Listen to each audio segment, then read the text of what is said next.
Comme j'ai fait architecture des ordinateurs dans tous ces aspects, non, ça sera qu'un premier apport pour entamer d'autres notions, d'autres connaissances dans l'architecture des ordinateurs. Donc ici, attendez, il y a des fenêtres qui me gênent, donc je les ferme parce que je n'arrive pas à tout voir. Bien, c'est un record. Je vois que le nombre de participations, 114. Je ne pense pas que la section fait 114. Ok, alors ce cours, je pêche que des choses.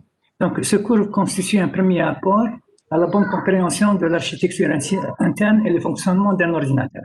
Donc, un premier apport. D'ailleurs, je l'ai souligné pour vous dire que c'est un début, mais ce n'est pas en un semestre qu'on peut faire tout ce qu'il y a dans l'architecture des ordinateurs. Alors, qu'est-ce qui va nous intéresser dans ce semestre? C'est d'étudier le processeur, son architecture, son fonctionnement, son interaction avec la mémoire, et dans tous les aspects architecturaux, fonctionnels et logiciels. Donc, tout cela sera fait dans ce semestre. Donc, ce sera beaucoup plus l'interaction entre processeur et mémoire que nous allons étudier. Des outils de programmation vont être également présentés. Comme l'architecture des ordinateurs s'occupe du niveau bas de la machine, donc ce sera le langage assembleur et le code machine comme outil de programmation.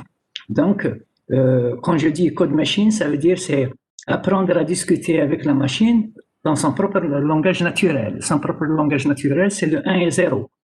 Donc, on apprendra cela, plus un langage un peu plus évolué qu'on appelle langage assembleur, qui est un langage intermédiaire entre le code machine et les langages évolués.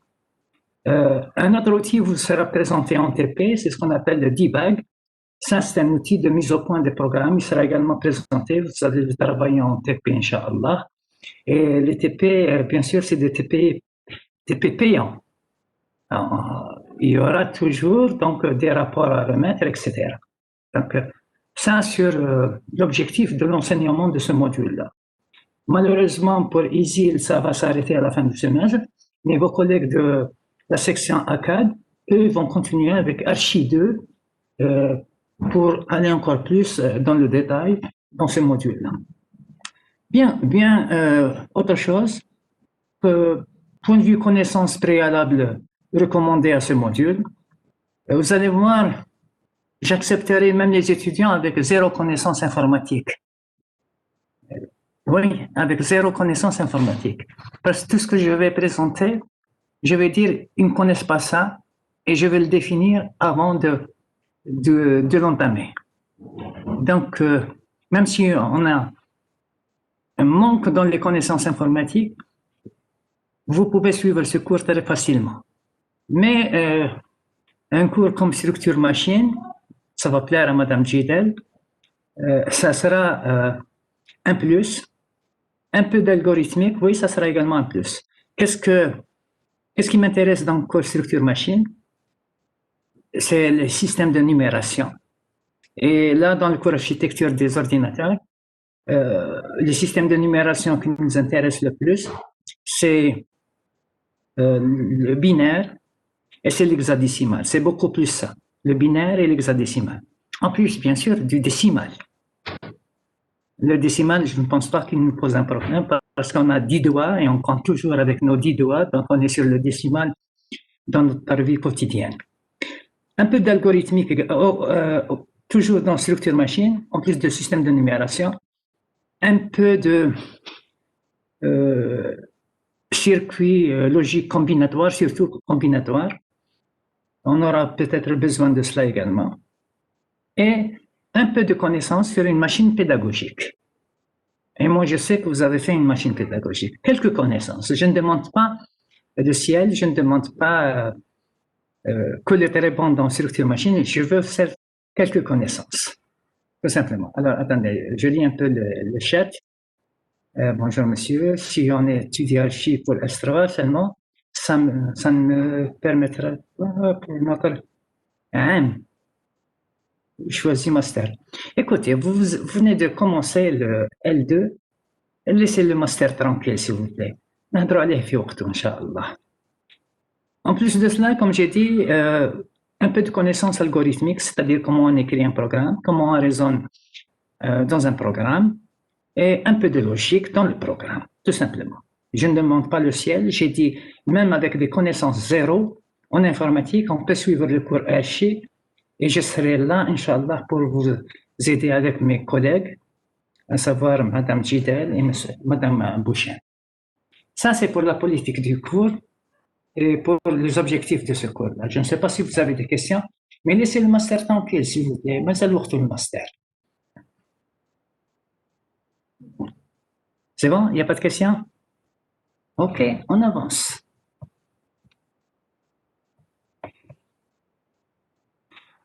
Je n'ai pas l'habitude de passer du temps à détailler le plan du cours. Vous l'avez ici, je le donne. Je vais vous envoyer le document HADA aujourd'hui, ou plus tard demain matin, Inch'Allah. Vous avez tous les détails sur le cours, vous avez des références bibliographiques, vous avez même une estimation, combien on passe de temps sur chaque chapitre. Donc tous les détails sont là, donc vous les voyez, vous les lisez, et on les détaillera au fur et à mesure qu'on avance.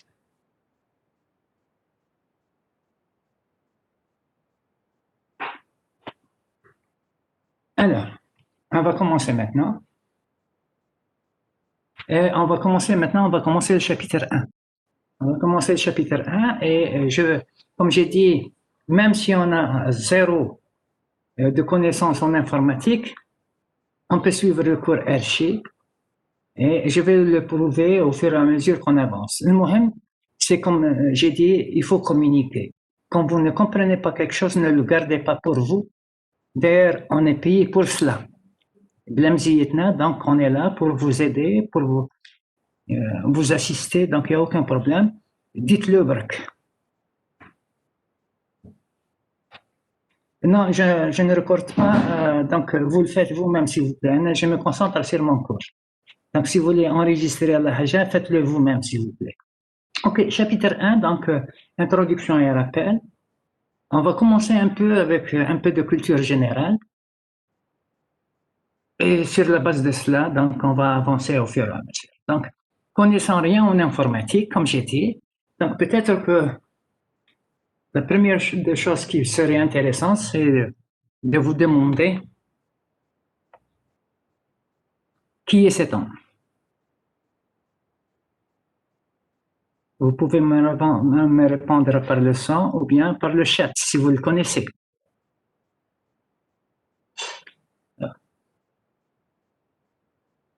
Oui, Anis Rassi, moi je dis qui est cet homme, vous me répondez qui est cet homme. Qui est cet homme, s'il vous plaît?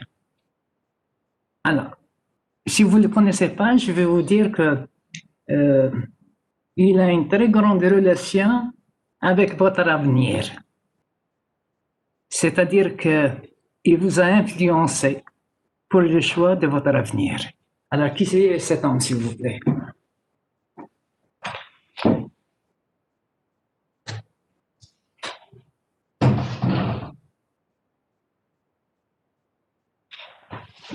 Parfait, donc, non. Non, c'est pas moi, c'est pas moi, c'est pas moi. Ok, je vais vous orienter un peu. Alors, cet homme s'appelle Monsieur Philippe Dreyfus. Ça vous dit quelque chose?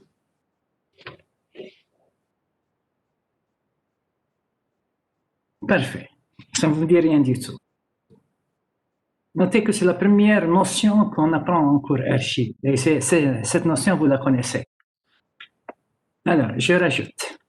Il est né le 4 novembre 1925 à Paris, donc c'est un Français. Il est mort le 31 juillet 2018. Donc, ça fait à peu près 2 ans, à peu près 2 ans et demi depuis qu'il est mort. Toujours rien? Parfait. Je rajoute. Monsieur Dreyfus, c'est l'inventeur en 1962 du mot informatique, de l'appellation de votre spécialité, de votre avenir.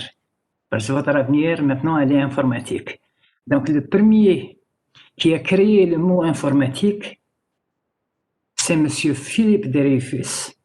Et ça a été fait en 1962.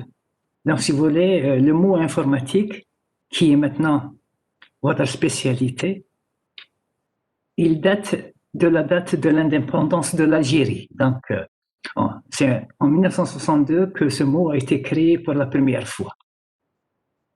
Et donc, c'est M. Dreyfus qui l'a créé. On continue. Alors, c'est quoi le mot informatique? Bah, j'ai dit, on ne connaît rien de l'informatique, donc je dois donc simplifier les choses au maximum. Donc, ça suppose que vous ne connaissez même pas le mot informatique et je vais essayer donc de le détailler. Donc, le mot informatique, vous le savez, c'est une contraction, ça veut dire c'est une construction entre deux termes, à savoir information et automatique. C'est de là que M. Dreyfus a créé le mot informatique en 1962. Alors, vous voyez, c'est de la culture générale. Alors, c'est pour signifier quoi? Que informatique signifie le traitement automatique de l'information. Bon, je sais que moi j'ai une collègue qui préfère le mot le traitement automatique des connaissances. Le mot, donc c'est le traitement automatique de l'information. C'est ça le sens du mot informatique qui est votre spécialité de l'avenir. On continue. Alors, information, c'est pour dire données. Donc, ça veut dire le traitement automatique des données. Alors, s'il y a un traitement automatique, ça veut dire qu'il n'est pas manuel, ça veut dire qu'il y a un automate qui le réalise. Alors, l'automate qui réalise le traitement automatique des données s'appelle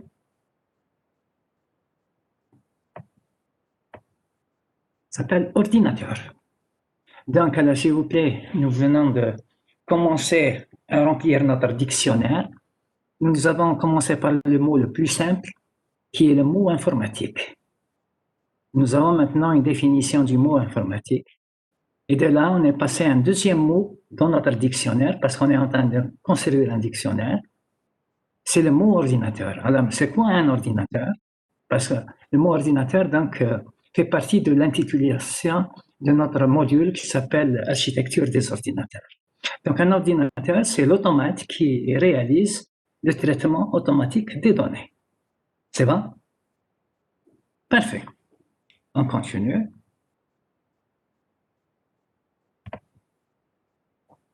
Alors, comme on a défini le mot informatique, maintenant on définit le mot ordinateur. C'est quoi un ordinateur? C'est un système à dominance électronique. Qu'est-ce que j'entends par dominance électronique? Ça veut dire la plus grande partie qu'il y a dans un ordinateur, elle a un aspect électronique. Bien sûr, il y a des pignons, il y a des petites choses mécaniques, mais la dominance, elle est électronique. Donc, je peux dire c'est un système électronique. Alors, ce système électronique, par définition, est capable de recevoir, traiter, emmagasiner et transmettre de l'information, ou bien transmettre les données. Donc, un ordinateur a un certain nombre de fonctions. C'est de recevoir, traiter, emmagasiner. Emmagasiner, ça veut dire stocker et transmettre les données. Ça, c'est la définition d'un ordinateur. Alors, on va se faire un contrat entre nous. On dira, on ne respectera pas une machine comme étant un ordinateur si elle n'a pas ces fonctions-là. Donc, on ne respecte un ordinateur que s'il réalise ces fonctions-là, qui est recevoir, traiter, emmagasiner et transmettre les données. Rappelez-vous, les données, c'est l'information. C'est bon? Un automate, c'est une machine qui réalise quelque chose automatiquement, qui réalise des fonctions automatiquement, tout simplement. Parfait. Alors, à partir d'aujourd'hui, on dira d'un ordinateur qu'il est ordinateur, s'il réalise les fonctions qui sont soulignées. ne les réalise pas, pour nous, ce n'est pas un ordinateur. Voilà. Parfait. Alors, constitution d'un ordinateur maintenant. Constitution d'un ordinateur. Alors, un ordinateur présente deux aspects. Fait donc deux aspects. Janibain. Il y a l'aspect matériel, qu'on appelle souvent le hardware. C'est l'ensemble des composants accessoires qui constituent l'ordinateur. Donc, ça veut dire tout ce qui est matériel. Donc, ça, c'est l'aspect matériel. Mais il y a un deuxième aspect qui est l'aspect logiciel, qu'on appelle le software. Ça, c'est l'ensemble des programmes qui permettent l'exploitation de la partie matérielle. En d'autres termes, un ordinateur est constitué de deux aspects, de deux parties. L'aspect matériel, l'aspect logiciel. C'est ces deux aspects-là qui font d'un ordinateur un ordinateur. Imaginez par exemple que vous avez une machine qui fait l'aspect matériel. Donc tout ce que vous touchez, tout ce que vous voyez, et qu'elle n'a pas d'aspect logiciel. Ben, c'est vrai, ça sera une machine pour décorer une bibliothèque de votre salon. Mais elle ne sera pas un ordinateur parce qu'il ne va pas fonctionner. Alors, si vous voulez voir la chose autrement, par analogie, prenez l'être humain, l'insan, l'être humain. L'être humain également présente deux aspects. C'est quoi les deux aspects de l'être humain? C'est le corps, le jasad, mais également le ruh. Alors, si vous prenez maintenant l'être humain et vous lui laissez que l'aspect matériel qui est le corps et qu'il n'y a pas d'aspect logiciel, ben, il ne sert à rien. Il ne sert à rien. Donc, c'est les deux, le jasad ou le ruh, qui font de l'être humain un être humain. C'est la même chose pour un ordinateur. Pour qu'une machine soit un ordinateur, il faut absolument que les deux aspects soient présents en même temps. C'est bon?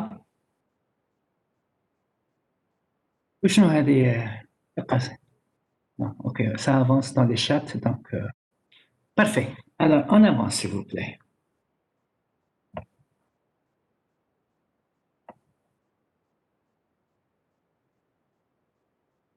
Schéma synoptique d'un ordinateur. Parce qu'on vient de voir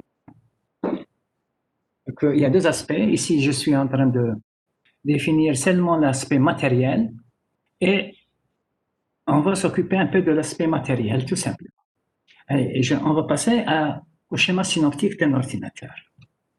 Alors, c'est quoi un schéma synoptique? Parce qu'un schéma, on le comprend, mais c'est quoi un schéma synoptique? Un schéma synoptique, c'est un schéma où on ne donne pas le détail des détails. On ne va pas compter le nombre de transistors, le nombre de diodes, etc. Le nombre de bascules JK, bascules D, etc. Non, c'est pas ça. Un schéma synoptique, c'est un schéma où on peut représenter seulement les grandes unités de la machine.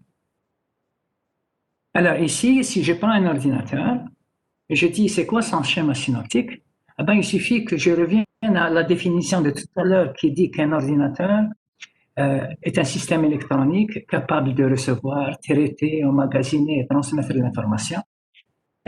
Donc, toutes les fonctions Hadoop doivent ressortir dans un schéma synoptique. D'où donc, qu'est-ce qu'on voit dans un ordinateur? On voit qu'un ordinateur doit avoir des unités d'entrée. Des unités d'entrée. Alors, notez s'il vous plaît, unité avec S, ça veut dire une seule unité, il y a plusieurs unités. Alors, toutes ces unités d'entrée, leur rôle, c'est quoi? C'est justement d'envoyer les données.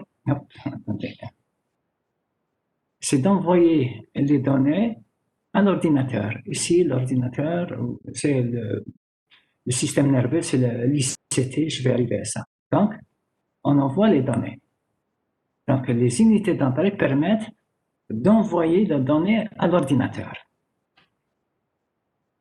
Ensuite, il y a l'unité qui fait le traitement. Rappelez-vous, parce que nous avons dit qu'un ordinateur doit être capable de recevoir, traiter. Donc, il faut une unité centrale de traitement. Une unité centrale. Vous avez une légende de Tintin, si vous vous perdez là, je vais revenir à la légende d'en bas. Donc, vous avez une unité centrale de traitement qui, elle, s'occupe de quoi? Seulement du traitement. Ensuite, si je reviens à la définition, nous avons dit un ordinateur doit recevoir, traiter, emmagasiner. Donc, emmagasiner, c'est stocker. Donc, vous voyez, donc, il faut de la mémoire. Mais là, il y a deux types de mémoire. Il y a la mémoire centrale, il y a la mémoire secondaire. Avec un peu plus d'attention, vous remarquez quoi? Que l'unité centrale de traitement qu'on appelle CPU, CPU c'est Central Processing Unit, elle ne voit directement que la mémoire centrale. Elle ne voit que la mémoire centrale. Ça veut dire que si l'ICT veut travailler avec des données ou des programmes, elle vient les prendre, elle vient les prendre seulement de la mémoire centrale. Okay? Et donc, s'il y a des données où il y a de la mémoire, des données dans la mémoire secondaire, il faut d'abord qu'elles soient versées, chargées dans la mémoire centrale pour qu'elles soient vues par l'unité centrale de traitement. Dans le chat, on me dit dire UCT, c'est la même chose que dire CPU en termes français. Oui, monsieur. Oui, monsieur. C'est pour ça que j'ai fait UCT entre parenthèses CPU. Je ne sais pas si c'est une question ou l'autre chose, monsieur Ibrahim. OK? Donc, remarquez ça, que la mémoire secondaire n'est pas reliée directement à l'unité centrale de traitement qu'on appelle CPU.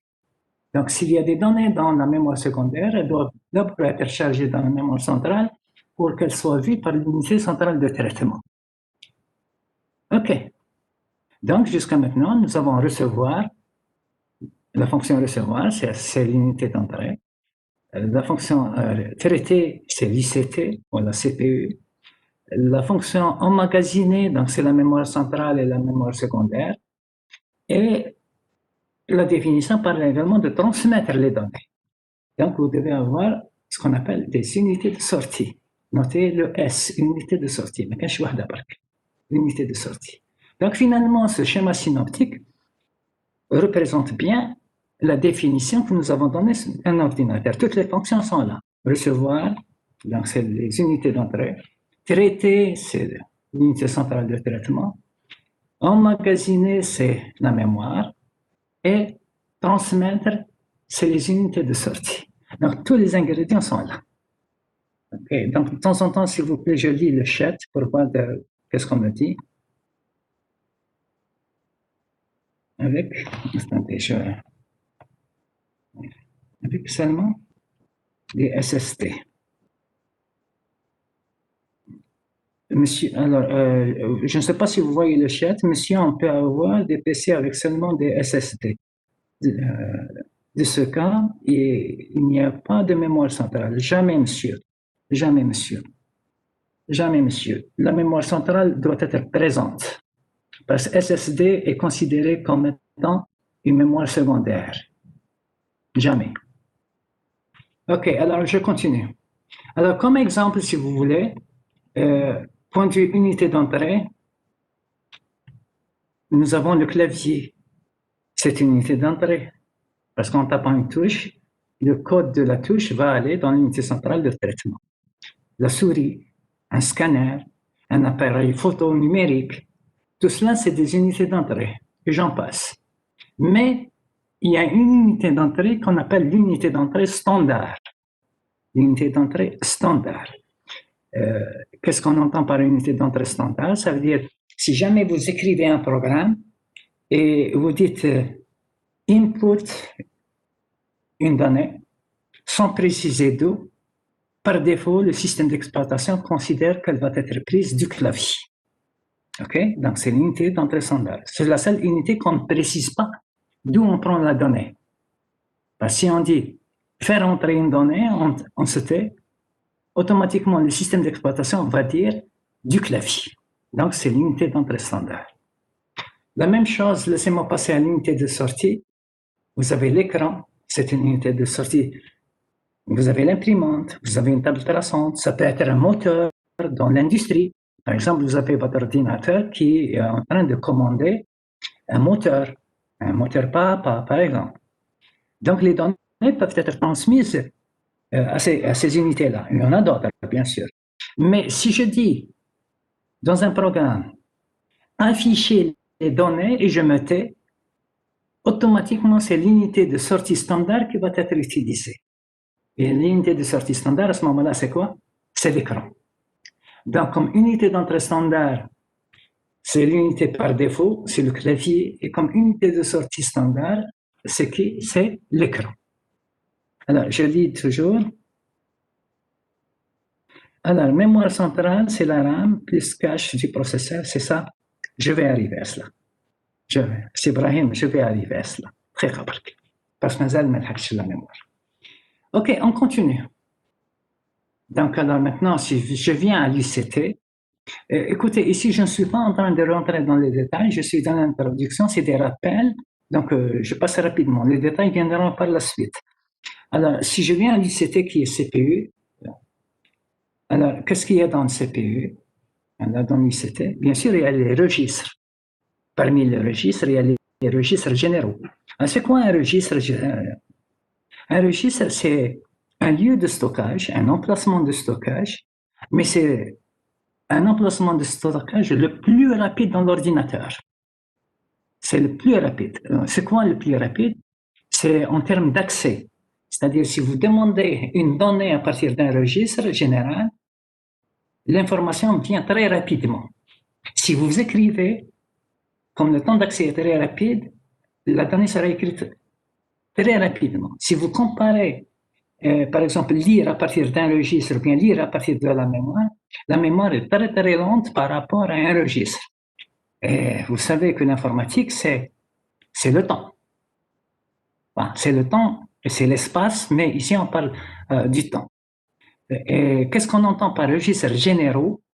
Ça veut dire que c'est des registres qui vont véhiculer les données que le programme va traiter. D'accord? Donc, on peut ramener des variables à partir de la mémoire. Elles vont être chargées dans des registres, mais ces registres, c'est des registres généraux. Ça veut dire qu'on peut mettre des données afin de les traiter. On peut également avoir dans l'ICT le CO. Le CO, c'est le compteur ordinal. Un compteur ordinal, c'est un registre. Mais quelle est la fonction d'un CO? Lui, ce n'est pas un registre général, c'est un registre spécialisé, bien un registre spécifique. Le CO, c'est un registre dans l'ICT également, mais lui, il a une fonction spécifique. C'est laquelle? C'est que le contenu du CO, c'est l'adresse de la prochaine instruction du programme qui va être exécutée. Okay? Donc le CO, il a une seule mission, une seule fonction, c'est de contenir l'adresse de la prochaine instruction du programme qui va être exécuté. On peut avoir également des registres d'état. Un registre d'état, ça contient ce qu'on appelle des flags, des bits d'état, qui essayent de donner l'état du processeur. On arrivera à ça plus tard dans le deuxième chapitre. Enfin, dans la suite, dans le même chapitre. On peut avoir le pointeur de pile. Le pointeur de pile, c'est un peu compliqué pour l'instant pour vous, mais vous allez devenir expert, Inch'Allah, en avançant. Le pointeur de pile est un registre spécialisé également. Son contenu, ce n'est pas pour contenir des variables, mais son contenu, c'est pour indiquer un lieu dans la mémoire où vont être stockées les adresses de retour quand vous faites des appels à des fonctions.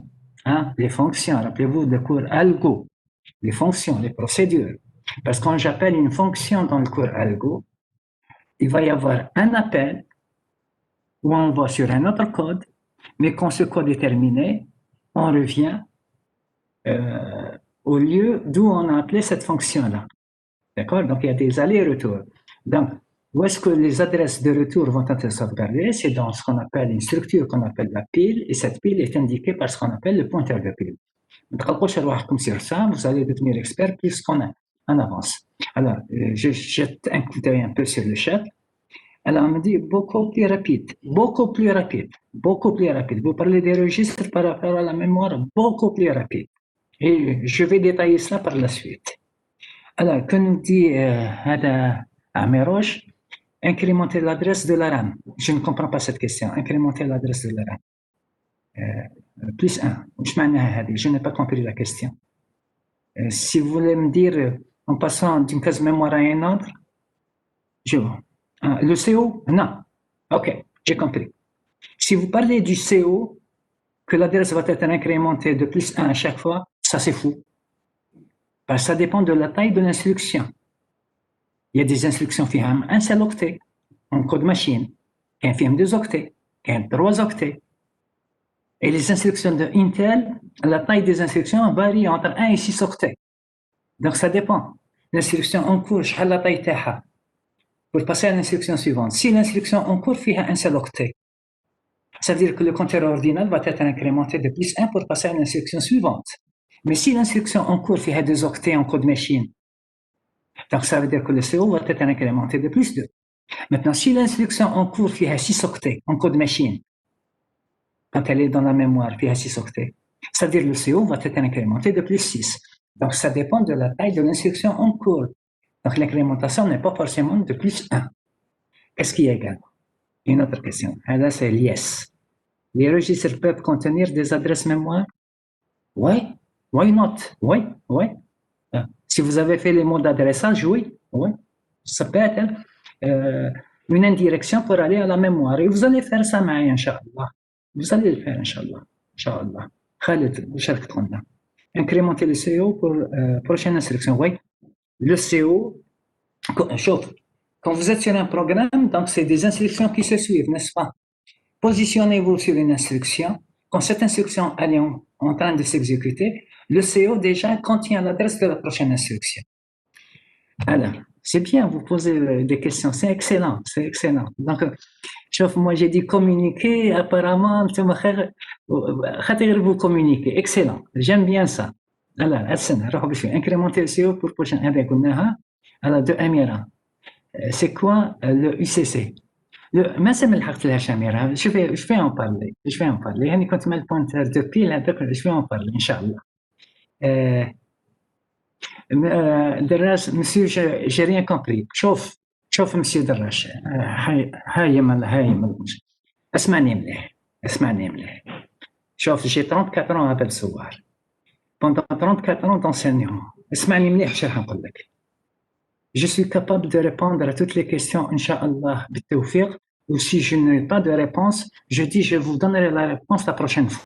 نروح نبحث ونجيب la réponse. هذه قادر لها. La seule chose اللي ما نقدر لهاش, je n'ai jamais de réponse à ça, c'est quand quelqu'un me dit je n'ai rien compris. هذه نقول الله غالب أنا ما نقدر ندير والو. إذا تقول لي واش ما فهمتش نفهمك. Mais je n'ai rien compris. Je n'ai pas de réponse à cela. Donc, s'il vous plaît, au lieu de me dire, monsieur Gérène, je n'ai rien compris, on a fait la première séance, dites-moi, monsieur, je n'ai pas compris telle chose. Inch'Allah, نعاونك باش تفهمها. Mais je n'ai rien compris, نقعد قرن ما نقدرش نعطيك une réponse à cela. Alors, maintenant, أنا ولينا ناس ملاح. Alors, دراج toujours, l'incrémentation, c'est quoi? OK. L'incrémentation, c'est quoi? L'incrémentation, quand j'ai une valeur et je lui fais par exemple plus 1, je l'ai incrémenté. Quand je lui fais plus 2, je l'ai incrémenté. C'est ça l'incrémentation. OK? Voilà, s'il vous plaît. Donc, la seule question à laquelle je n'ai pas de réponse, c'est de me dire je n'ai rien compris. هذه ما عنديش جواب ليها. عندي soit اليوم, soit je vais aller chercher la réponse, mais n'avec une réponse. Mais ça, je n'ai rien compris, je n'aurai jamais de réponse à cela. باش نتفاهموا من درك. Alors oui, donc le contraire de incrémentation, c'est décrémentation. Très bien. Alors, on avance. Je suis toujours dans l'UCT, donc j'ai parlé de cela. Maintenant, on peut également avoir, il y a toujours une UAL dans l'ICT. On peut avoir soit une UAL, soit plusieurs UAL. Alors, l'UAL, c'est quoi? C'est l'unité arithmétique et logique. Par définition, c'est quoi l'UAL? L'UAL, c'est l'unité arithmétique et logique. خلينا نعطيها تعريف واحد آخر. l'UAL, c'est le seul siège de toute opération arithmétique logique de décalage et de rotation. بالعربية اللي حبيت l'UAL هي المقر الوحيد à toute opération arithmétique logique de décalage et de rotation. Ça veut dire le seul lieu où un traitement peut avoir lieu dans l'ICT, c'est dans l'UAL. Si vous m'avez écouté tout à l'heure, j'ai dit une ICT, ça veut dire CPU, il peut avoir une UAL ou plusieurs UAL. OK? Maintenant, ça dépend, est-ce que votre CPU, votre ICT, elle est monocœur ou bien multicœur? Si elle est monocœur, il y a une seule UAL. Si elle est multicœur, donc dans chaque cœur, il va y avoir une UAL. Et si j'ai plusieurs UAL, ça veut dire que ces UAL peuvent travailler en parallèle et donc on peut faire du parallélisme, un traitement parallèle. Voilà. Donc alors, je reviens au chat. Alors, l'UAL s'occupe des calculs. Oui. Si vous avez suivi ma définition, j'ai dit l'UAL, c'est le seul siège de toute opération arithmétique, logique, de décalage et de rotation. Donc, ça dépend de ce que vous entendez par calcul. Si le calcul pour vous, c'est arithmétique, je vous dis oui. Si vous dites logique, je vous dis oui.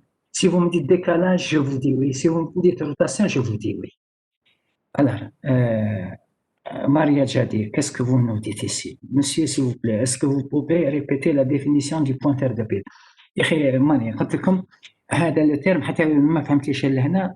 Je vous promets qu'à l'avenir, vous allez devenir expert de cela. Parce que ce n'est pas ici que je peux vous convaincre sur cela. Je vais vous convaincre de cela quand je passerai à la programmation modulaire. Hein? La programmation modulaire, ça veut dire les appels de fonctions, etc. Mais معليش, un pointeur de pile est un registre. Un pointeur de pile est un registre spécialisé. Ça veut dire qu'il ne peut pas faire des calculs. Il est là, عنده مهمة واحدة. Donc, le pointeur de pile est un registre spécialisé qui contient l'adresse d'une structure dans la mémoire qui contient les adresses de retour des fonctions. Qui traite une fonction, quand vous appelez une fonction. Quelque part, quand vous allez à cette fonction-là, ça va se terminer par return, un retour. Le retour, c'est pour revenir au programme appelant. Où est-ce que l'adresse de retour est sauvegardée? Qui fait chez le processeur, c'est quelle est l'adresse où il doit revenir dans le programme. À quelle instruction il doit revenir. Cette adresse de retour, elle est sauvegardée dans une structure qu'on appelle la pile. Où le pointeur de pile lui dit tout simplement où est la pile. Donc le pointeur de pile contient l'adresse où se trouve la pile dans la mémoire qui contient l'adresse de retour. Mais je vous promets que vous allez être expert sur cela. Ne vous en faites pas. Alors, autre chose. هذا شكون إسماعيل. Alors, nombre UAL égale nombre de cœurs. Oui, monsieur. Khaled, siège des adresses de retour des fonctions. Je ne sais pas, vous mettez des points d'interrogation. Je suppose que vous allez me dire la pile est le siège où le processeur trouve les adresses de retour des fonctions. Oui, monsieur. Si c'est ça, oui, monsieur. Mais le pointeur de pile va indiquer ce siège. والراهي هذا le siège où كاين les adresses qu'on appelle la pile. C'est bon? On avance. Donc, j'ai dit ce qu'il faut sur l'UAL. Alors, l'ICC, c'est l'unité de commande et de contrôle. L'ICC, c'est l'unité de commande et de contrôle. C'est quoi l'ICC? Donc, c'est l'unité de commande et de contrôle.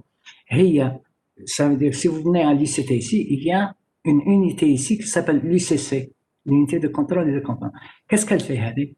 Elle reçoit les instructions du programme, elle va les décoder, parce que les instructions qu'il a en code machine, en 1 et 0. Elle va décoder les instructions, elle va comprendre le sens de ces instructions, et à la place de ces instructions, elle va générer des signaux qui vont dire qu'est-ce qu'il faut faire exactement. Donc l'ICC, c'est l'unité qui reçoit les instructions en code machine, elle les décode, et elle génère à la place de ces instructions des signaux de contrôle et de commande. C'est quoi les signaux de commande et de contrôle? On arrivera à ça, Inch'Allah, plus tard. Hein, par exemple, le signal lecture-écriture, signal mémoire entrée-sortie. Mais on arrivera à cela. D'ailleurs, dans la première série de TD, vous allez avoir quelque chose sur cela. Ne vous en faites pas. Alors, monsieur, si les registres sont les mémoires les plus rapides, pourquoi on en utilise d'autres? Genre un disque, etc. OK. Vous savez, c'est une très, très bonne question. Je vais vous répondre à cela. Je ne sais pas si vous avez compris la question de votre collègue. Il dit, mais monsieur, si les registres, c'est les emplacements de mémoire les plus rapides, pourquoi on utilise d'autres, tels que la RAM, etc. Alors, ce que je n'ai pas dit, j'ai dit que les registres, c'est les endroits de stockage les plus rapides. Ça, je l'ai dit et je le signe. Mais attendez, plus vous avez des structures de stockage qui sont rapides, plus ils sont chers. Plus ils sont chers. Ça veut dire secteur. Donc, si vous, dans la mémoire centrale, vous n'allez mettre que des registres à la place de la RAM, votre prix à la machine devient un prix que vous ne pouvez pas acheter, acquérir la machine. La machine devient très très chère. Donc on essaie de mélanger un peu de rapide, un peu de moins rapide, pour que la machine soit abordable, puisse être achetée par tout le monde. Mais je vais revenir avec ça, avec des détails qui vont beaucoup vous intéresser. Patientez pas que j'avance et je vais vous montrer pourquoi on ne peut pas mettre que des registres partout. Voilà. Je ne sais pas ça est très faible, mais je monte un peu. Voilà. Les registres ont très peu de capacité est très faible. Je ne comprends pas ça. Non, c'est quoi? Ils ont une vie courte. Une vie courte. Je n'ai jamais dit ça. Les registres, c'est les unités de stockage les plus rapides, mais ils sont très très chers. Okay? C'est pour cela qu'on ne peut pas mettre des registres partout. Sinon, le prix de la machine devient exorbitant et ça ne sera pas un prix abordable. Alors, les registres ont très peu de capacité. Oui, oui. Mais si je mets beaucoup de registres, je vais augmenter la capacité. Le problème, c'est le prix. Alors, j'avance. Parfois, je dois sauter, sinon je ne vais pas sortir de cela. Je vais à la dernière question.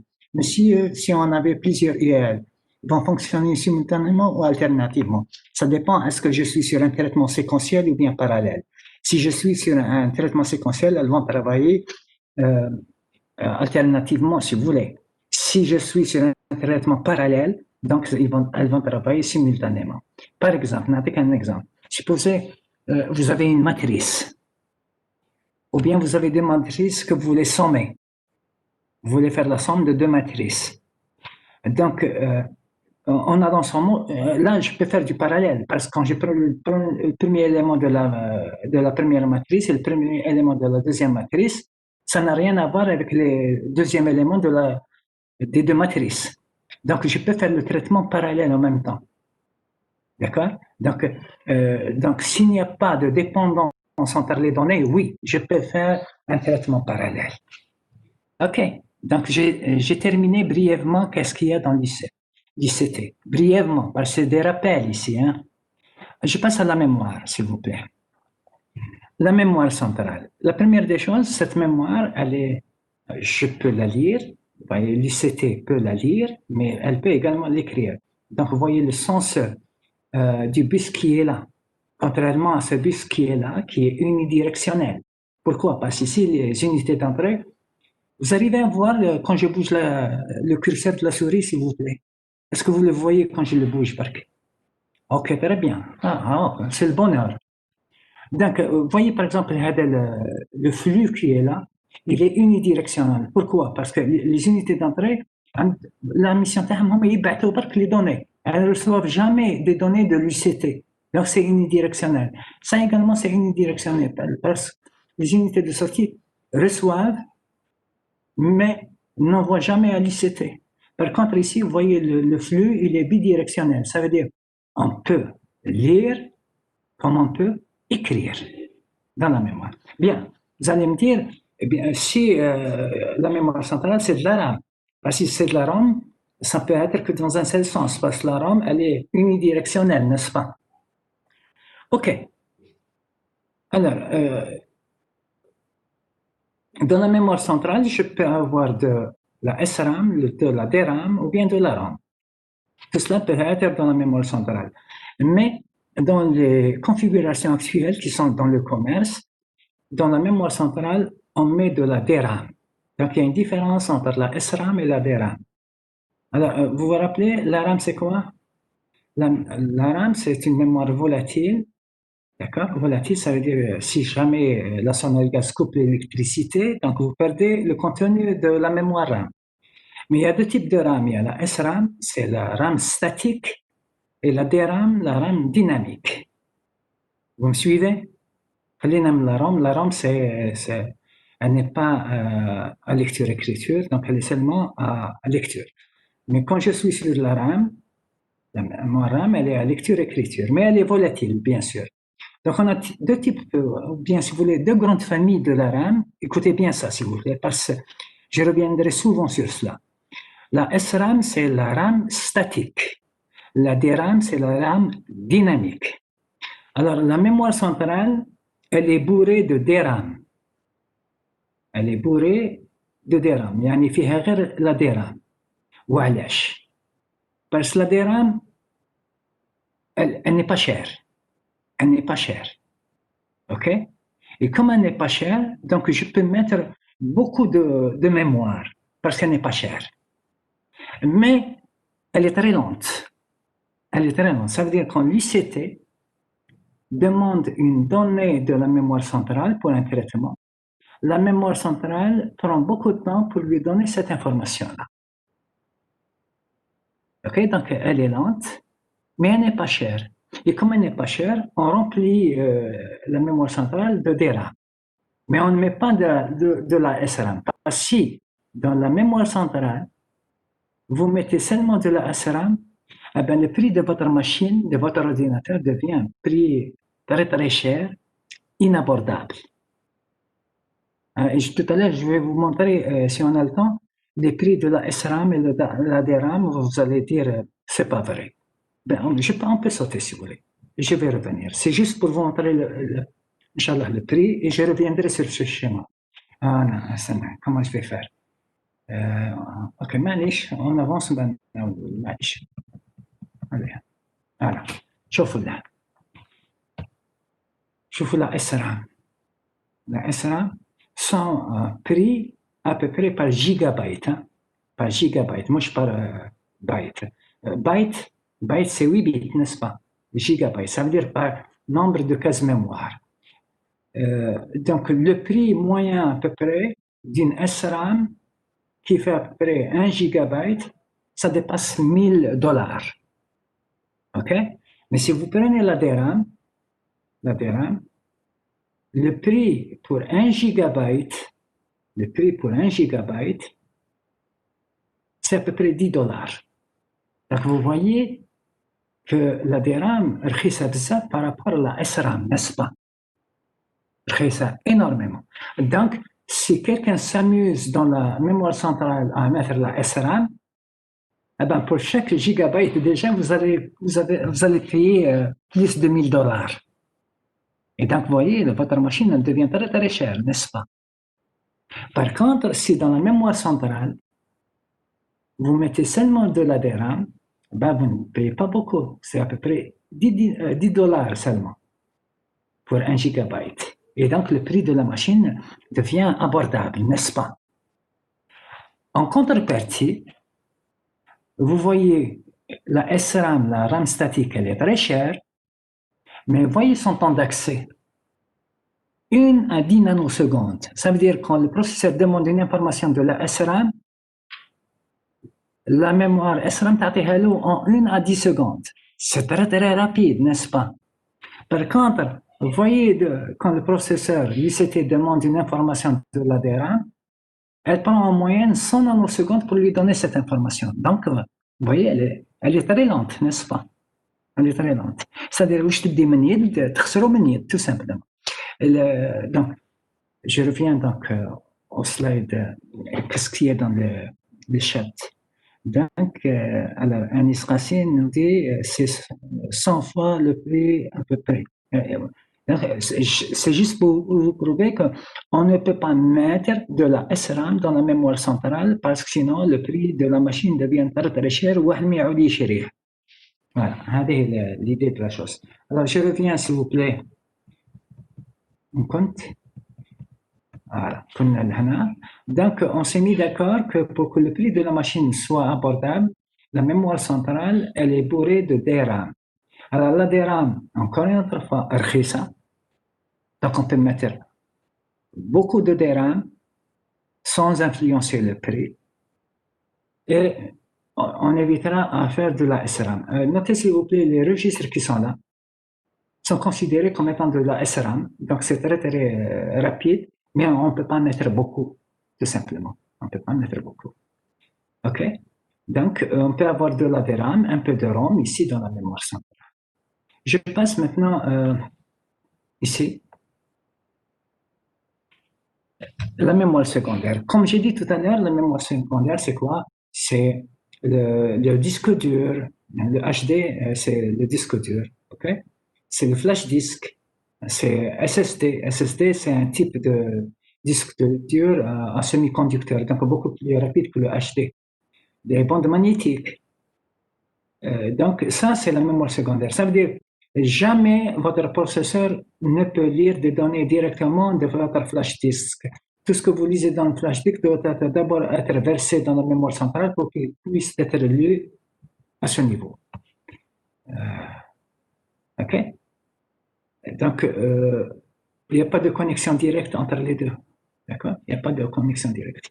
Donc, si vous avez un fichier dans votre flash disk, dans votre disque dur, et vous voulez le lire, la première des choses, il faut qu'il soit chargé ici pour qu'il soit lu. Alors, خليني نعطيكم معلومة.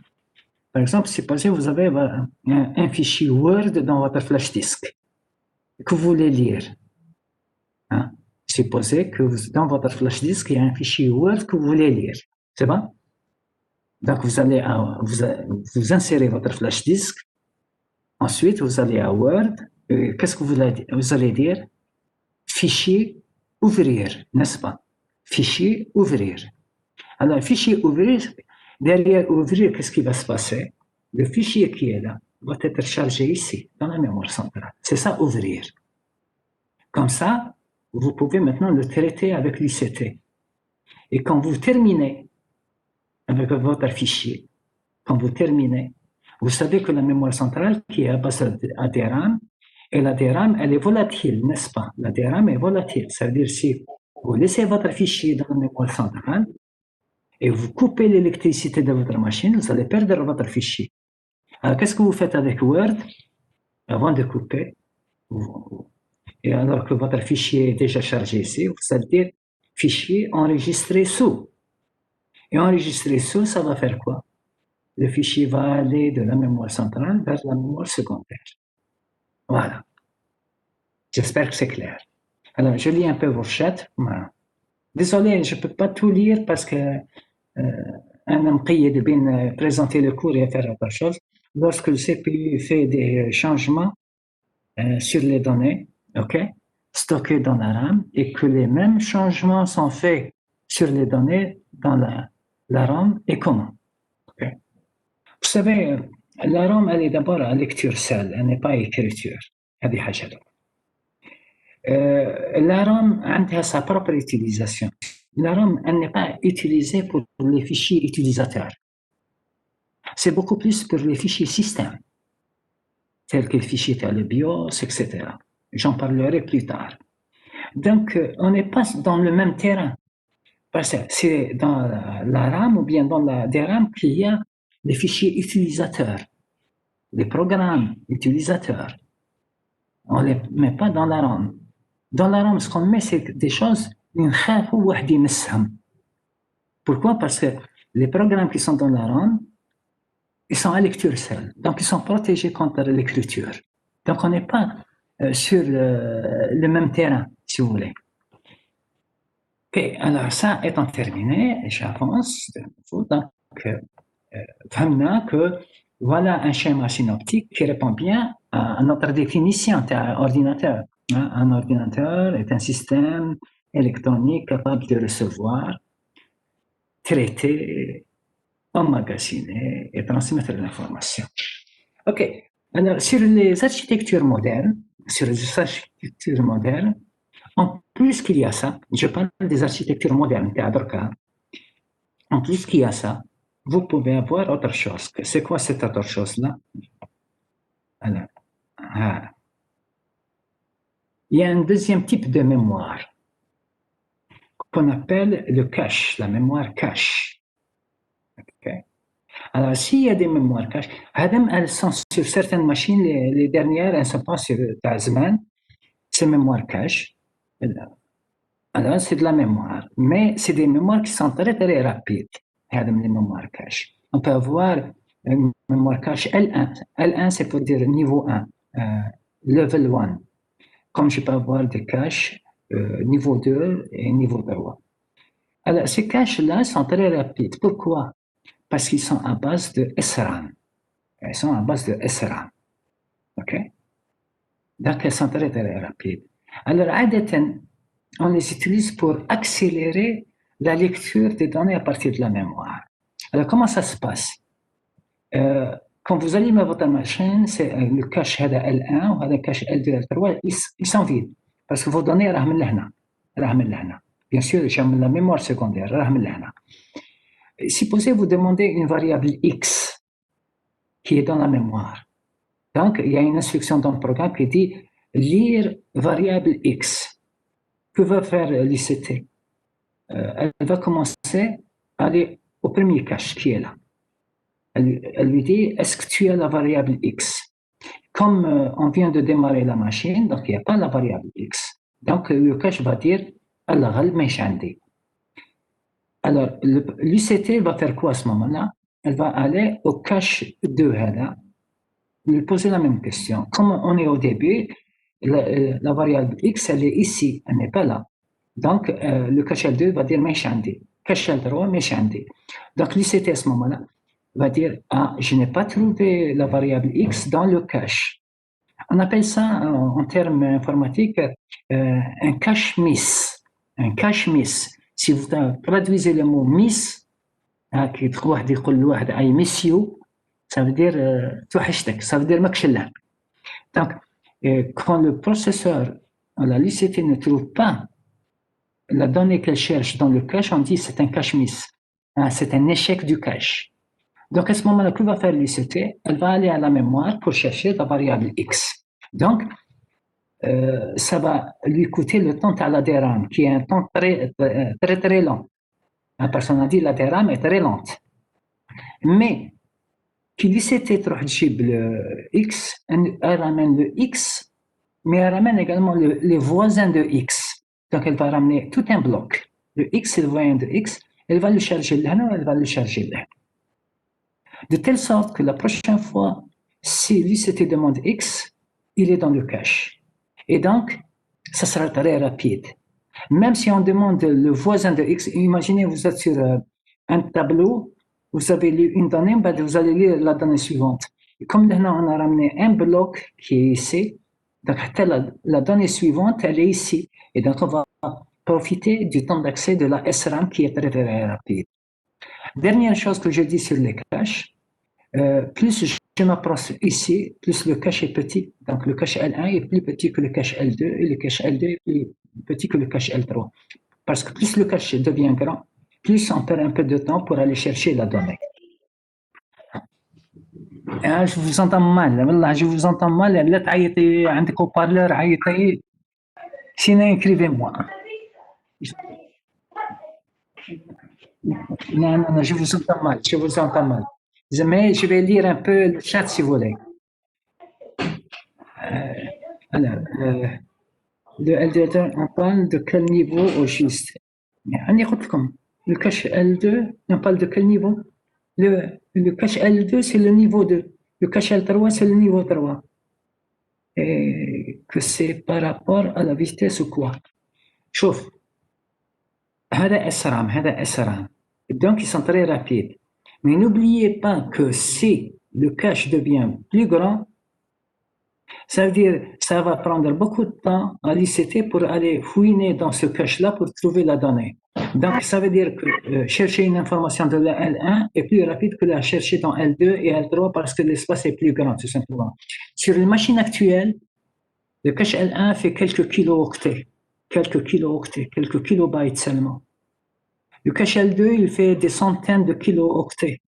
Le L3, il peut aller à quelques mégaoctets. Mais on ne peut pas aller au-delà de cela parce que jamais vous n'allez voir un cache la taille en giga. Pourquoi? Parce qu'on a dit la SRAM est très chère. Donc, imaginez que si vous avez des gigas dans la mémoire centrale, alors que le cache L1 qui est à base de SRAM, hein, donc c'est quelques kilobytes. Pourquoi? Parce que c'est très cher. C'est L2, c'est à peu près quelques centaines de kilos jusqu'à quelques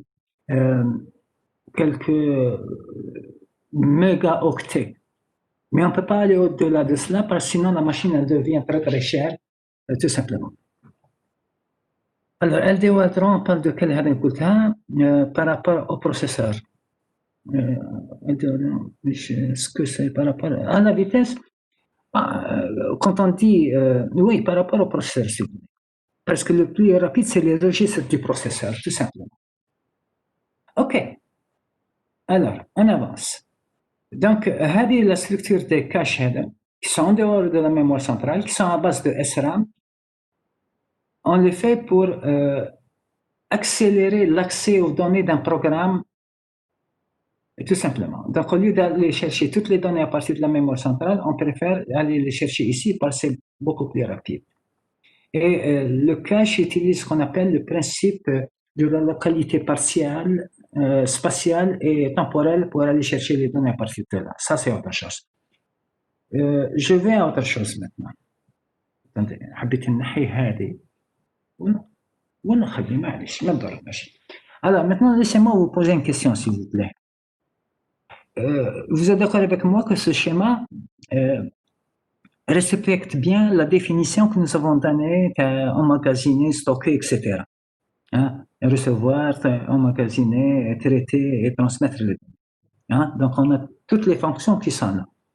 Si je vous dis maintenant de me les classer, ces unités en termes de vitesse, je parle des unités, hein? Je vous dis quelle est l'unité la plus rapide ici. Vous allez me dire quoi? Quelle est l'unité ici la plus rapide entre l'unité d'entrée, sortie, UCT, mémoire centrale et mémoire secondaire? Quelle est l'unité la plus rapide? OK, donc je vois des réponses. Oui, CPU, ICT, vous êtes des anges. Allah Ibarak. Très bien. C'est l'ICT. Quelle est la deuxième unité en termes de vitesse? C'est-à-dire, اللي تجي بعدها أقل من الأولى. La DRAM, mémoire centrale, ماشي. OK, très bien. La suivante. mémoire نعم. اللي كتب لي mémoire cache شكون هذه روم طالة هذه جنسبها كتبت لي mémoire cache يا طالة قول استغفر الله.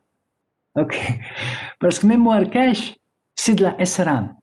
Elle ne peut pas venir après la mémoire centrale parce que la mémoire centrale elle est à DRAM. OK, donc mémoire secondaire. OK, donc فهمنا هذه الأولى. تجي هذه خلينا من الميموار كاش نهضروا غير سكيون. l'ICT c'est la première. mémoire secondaire en termes de vitesse تجي بعدها.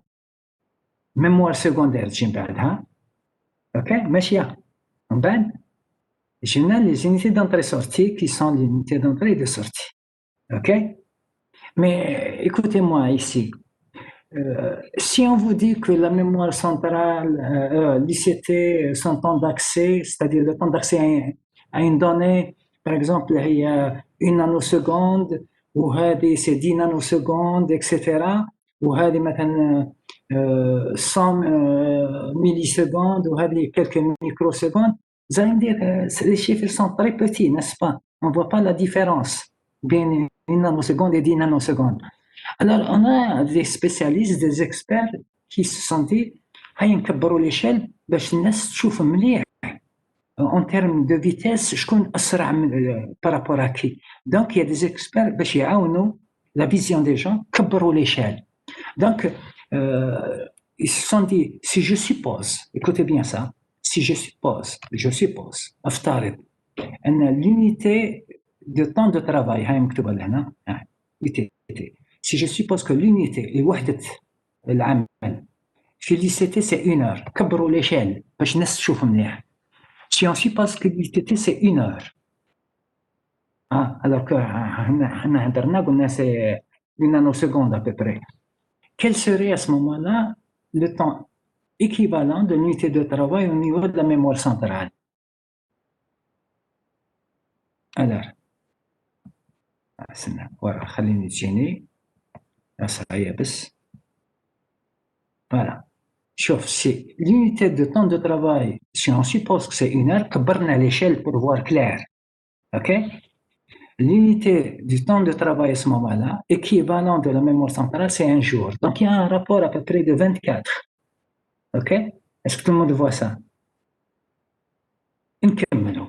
Maintenant, c'est toujours, si l'unité du temps de travail au niveau de l'ICT, c'est 1 heure, quel serait le temps de la mémoire secondaire? Alors, on clique. Et vous voyez, c'est combien? 1 année. C'est le rapport. Si l'unité centrale de traitement, son unité de temps de travail, c'est 1 heure, l'équivalent à la mémoire secondaire, c'est 1 année. Vous voyez que demander une information de la mémoire secondaire prend beaucoup de temps. OK? Alors, en continu, si l'unité du temps de travail dans l'ICT, c'est 1 heure, toujours, quelle serait l'unité de temps de travail équivalente des unités d'entrée et de sortie? Alors, voyez s'il vous plaît. Un siècle. Alors, cette étude qui est là vous montre très bien quelles sont les unités qui sont très, très rapides dans la machine, dans l'ordinateur, quelles sont les machines qui sont très lentes, qui pénalisent le temps de travail, voilà, le temps d'exécution d'un programme. Donc, vous voyez que plus les données sont dans l'ICT, le traitement est très, très rapide. Aller chercher des données à partir de la mémoire centrale, ça va sanctionner l'ICT parce que l'ICT va attendre parce qu'il y a un rapport de 24. Demander ces données à partir de la mémoire secondaire, vous voyez, ça prend 1 année. Ça veut dire que c'est encore beaucoup plus long. Ça veut dire que l'ICT راح تقعد مريحة تشرب في قهوة en attendant que la donnée arrive. Alors, les demander des unités d'entrée ou bien de sortie, vous voyez que ça prend 1 siècle. Ça veut dire que ça sanctionne énormément le temps de travail de l'ordinateur. D'où maintenant, il y a des systèmes qu'on appelle des systèmes multitâches, des systèmes d'exploitation multitâches. Dès que l'ICT demande une donnée à partir d'une unité d'entrée et de sortie, on peut le faire aller lancer une autre tâche au lieu de continuer à attendre l'arrivée de la donnée parce que ça va prendre énormément de temps. Alors, est-ce qu'il y a des questions sur ça, s'il vous plaît? Alors, qu'est-ce qu'il y a ici? Merci, mon cher Troll. La flèche, quelle flèche? Tu parles de quelle flèche? De quelle flèche? Parfait. Alors, s'il vous plaît, donc نتفاهموا أنا ولينا أصحاب donc on peut se parler. Mais on peut se parler maintenant. Alors, s'il vous plaît, dites-moi, est-ce que les cours ont commencé comme avant aujourd'hui? Est-ce qu'il y a eu des cours la semaine passée?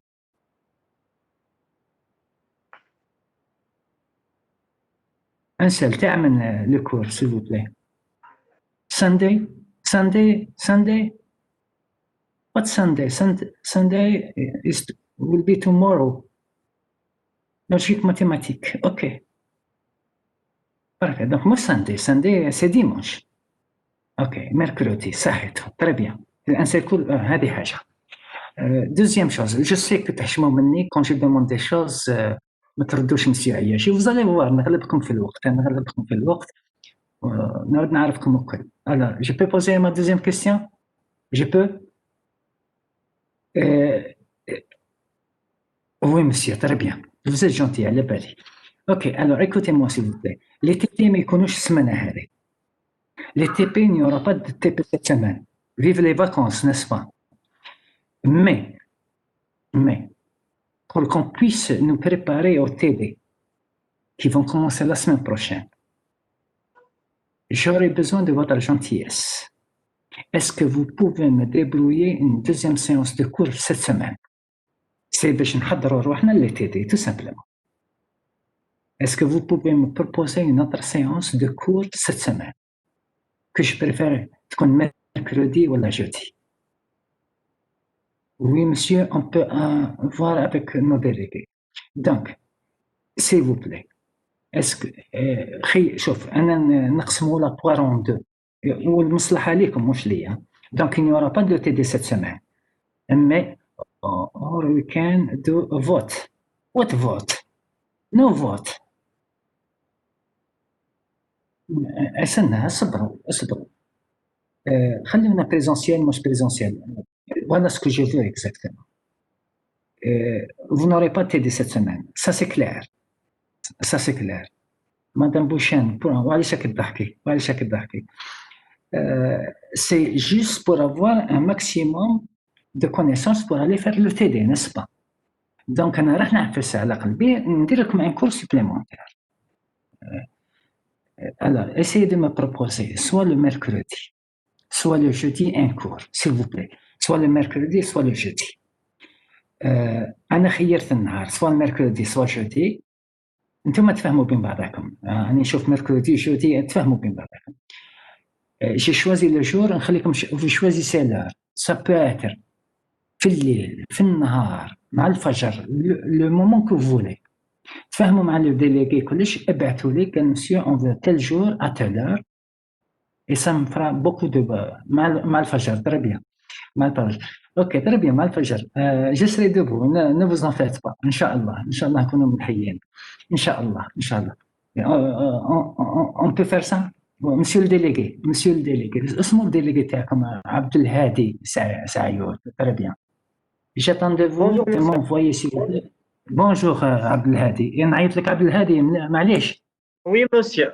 Je préférais ça. Ok, très bien. Ok. Vous avez un très beau prénom en tout cas. Merci, monsieur.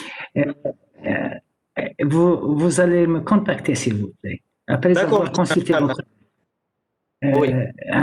عندكم الأربعاء, عندكم الخميس, vous me proposez l'heure qui vous convient. L'heure qui vous... ما تضربوش برك, ما تضربوش.